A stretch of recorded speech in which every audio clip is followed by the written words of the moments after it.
ರಾಶಿ ಕನ್ಯಾ ರಾಶಿಯವರ ಮೇಲೆ ಹೇಗಿದೆ ಗುರುಗಳೇ ಪ್ರಭಾವ?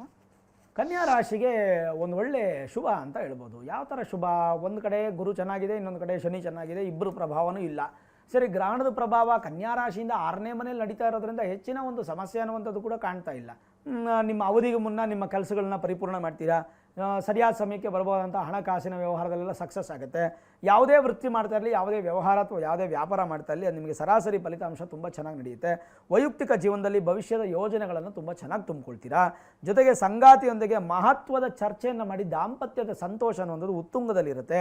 ಸಂಬಂಧವನ್ನು ಮತ್ತಷ್ಟು ಗಟ್ಟಿಗೊಳಿಸ್ಕೊಳ್ಳುವಂತಹ ಪರಸ್ಪರ ಅಭಿಪ್ರಾಯಗಳನ್ನು ಗೌರವಿಸುವಂಥದ್ದು ಭಾಳ ಮುಖ್ಯ ಆಗುತ್ತೆ. ಹೆಂಡತಿ ಗಂಡ ಮಧ್ಯೆ ಇರತಕ್ಕಂಥ ವೈಮನಸ್ಸುಗಳು ದೂರ ಆಗುತ್ತೆ. ಸಂತಾನ ಅಪೇಕ್ಷಿತ ದಂಪತಿಗಳಿಗೂ ಕೂಡ ಶುಭ ಫಲ. ವೃತ್ತಿ ಜೀವನದಲ್ಲಿ ಉತ್ತಮ ಫಲಿತಾಂಶ ಪಡಿತೀರಾ. ನಿಮ್ಮ ಪ್ರಯತ್ನಗಳು ಮತ್ತಷ್ಟು ಹೆಚ್ಚಾಗುತ್ತೆ. ವಿದ್ಯಾರ್ಥಿಗಳಂತೂ ಯೋಗ ಫಲ. ಅದರಲ್ಲೂ ಕೂಡ ಈ ಒಂದು ಸರ್ಕಾರಿ ಉದ್ಯೋಗ ಬೇಕು ಅಂತ ಆಸೆ ಪಟ್ಟು ಓದ್ತಾ ಇರ್ತಕ್ಕಂಥ ವಿದ್ಯಾರ್ಥಿಗಳಿಗೆ, ಸ್ಪರ್ಧಾತ್ಮಕ ಪರೀಕ್ಷೆಗಳಿಗೆ ಇದು ಬಹಳ ಉತ್ತಮವಾದ ಸಮಯ. ಹಣಕಾಸಿನ ವಿಚಾರದಲ್ಲಿ ಕೂಡ ಅನುಕೂಲ ಆಗಿ ಎಲ್ಲ ಥರದ ನಿರ್ಧಾರಗಳು ಕೂಡ ಅತ್ಯಂತ ಶುಭವಾಗಿರುತ್ತೆ.